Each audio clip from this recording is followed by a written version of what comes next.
Hey, good morning and welcome to Charles's column. How are you doing? Hope you're keeping well. I am. Just wanted to continue talking about the love of God and the things that God does and trying to get understanding in our hearts and in our lives. Because when we are tuned with Him, it really helps. The Bible says, how can two walk together unless they are in agreement? Meaning, how can God and mankind exist comfortably on this world and in eternity unless our thinking is brought into alignment more with God's thinking? So it's understanding. The Bible says get understanding. Somebody said to me, well, how can God have a son? So I thought about it and I thought about it and I thought about it. Well, that word God could be collective. God has a lot of things going on in heaven that we don't know about. But basically, God can do anything He likes. If He can create a world out of nothing, if He can create a universe, if He can create animals after their kind. And remember, not every animal needs a mate to reproduce. There are cells, there are creatures that just multiply themselves. So God can do what He likes, but God sets the laws, God sets the limits, God sets the parameters.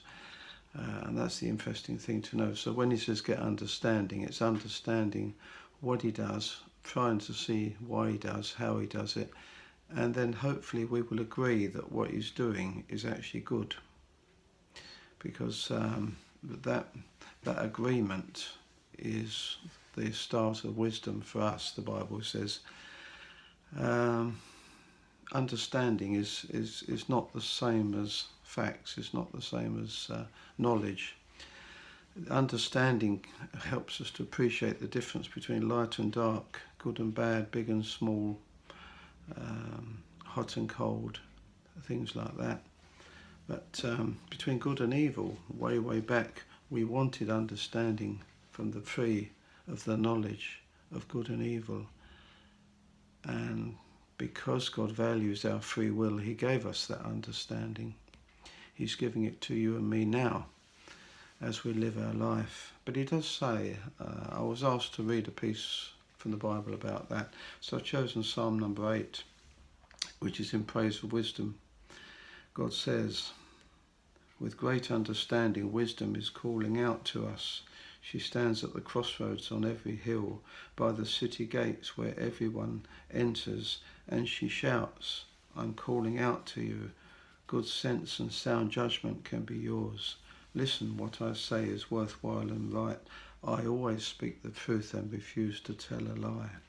Every word is honest, not one is misleading, not one is deceptive.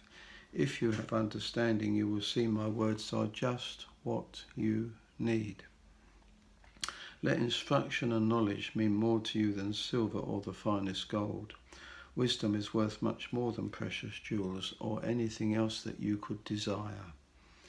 Goes on to say in verse 12, I am wisdom, common sense is my closest friend. I possess knowledge and sound judgment.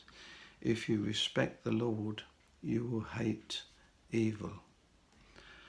I hate pride and conceit and deceitful lies, wisdom says. I'm strong, I offer sensible advice and sound judgment.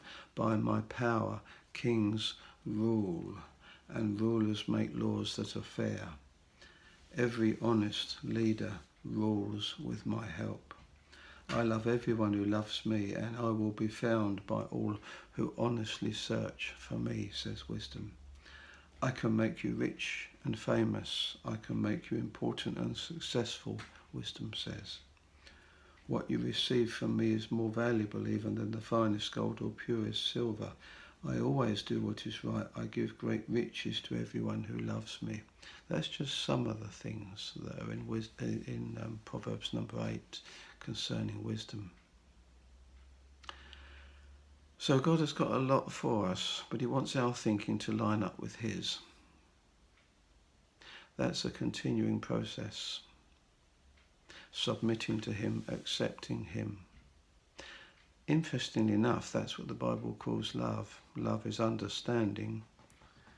The continual pursuit of understanding is continual love. And the continual pursuit of accepting what we find out, so it's understanding and acceptance is love. Has to be both of those in an ongoing basis. Okay, well that's the word, helping you to understand a little bit more about God today. So stay blessed, and I'll see you next time. Bye for now. Bye.